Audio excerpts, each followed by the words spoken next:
Grease staff লাগাতে গিয়েছিলাম। এই সিঙ্কটার নিচে গ্রিজ স্টাফটা ফিটিং হবে। এখানে দুটো কল লাগবে, নতুন সাইড। আর এই সাইডে আমরা এই গ্রিজ স্টাফটা লাগাতে এসেছি। এই গ্রিজ স্টাফের কাজ হচ্ছে সিঙ্কে যে সমস্ত খাবারের টুকরোগুলো থাকবে সেগুলো ডাইরেক্ট ড্রেনে না গিয়ে এর মধ্যে একটা ছাঁকনি আছে, তার মধ্যে সেটা সব জমা হবে এবং কিচেনের যে তেলগুলো ডাইরেক্ট ড্রেনে যাবে না।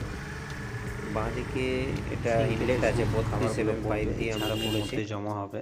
এটা পরে বের করে আবার পরিষ্কার করে এখানে লাগিয়ে রাখা যাবে। এগুলো এইভাবে ফিল্টার হয়ে জলটা এখান দিয়ে আউটলেট হয়ে যাবে। এই সমস্ত প্রসেসিংটা এই গ্রিজ ট্রাপের মধ্যে হয় এবং এইটা আমরা এই সিঙ্কের নিচে ফিটিং করব। সেটাই ছিল বড় চ্যালেঞ্জের কাজ আমাদের কাছে, কারণ উপরের জায়গাটা এত কম ছিল। সিঙ্কের যে ওয়েস্টগুলো লাগানোর পর গ্রিজ ট্র্যাপটা লাগানোর মতন জায়গাটাই ছিল না, কারণ এদের সিঙ্কগুলো এতটা করে ডেপথ এবং তারপর 6 ইঞ্চি করে ওয়েস্টগুলো নিচের দিকে যখন ঝুলে থাকে, ওয়েস্টগুলো ঝুলে থাকার জন্য গ্রিজ ট্র্যাপটা লাগছিল না।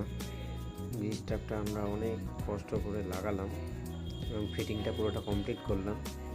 এটা হচ্ছে সিঙ্কের ওয়েস্টটাকে আমরা এতটা কেটে নিচ থেকে বাদ দিয়েছি, দুটোতে বাদ দিয়ে তারপর এফটিএ লাগিয়ে, কারণ ঢাকনাটা খুলছিল না, এখন ঢাকনাটা খুলছে ভালোভাবে।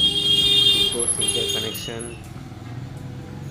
দিয়ে লাইনটা বাঁ দিক দিয়ে এসে ইউনিয়ন পার্ট দিয়ে আমরা এইভাবে কানেক্ট করেছি। এরই হচ্ছে এটা হচ্ছে একটা ওয়াশের পয়েন্ট। মাসে একবার করে এটাকে খুলে জলটাকে বের করে এটাকে জলটা ফেলে দিতে হয়।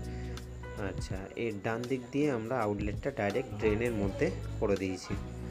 এইভাবে থাকলে খাবারের যে তেলগুলো সরাসরি ড্রেনের মধ্যে যাবে না, যেটা গ্রিজ ট্র্যাপের মধ্যে জমা হয়ে যাবে। আমাদের এই কাজটা কেমন লাগলো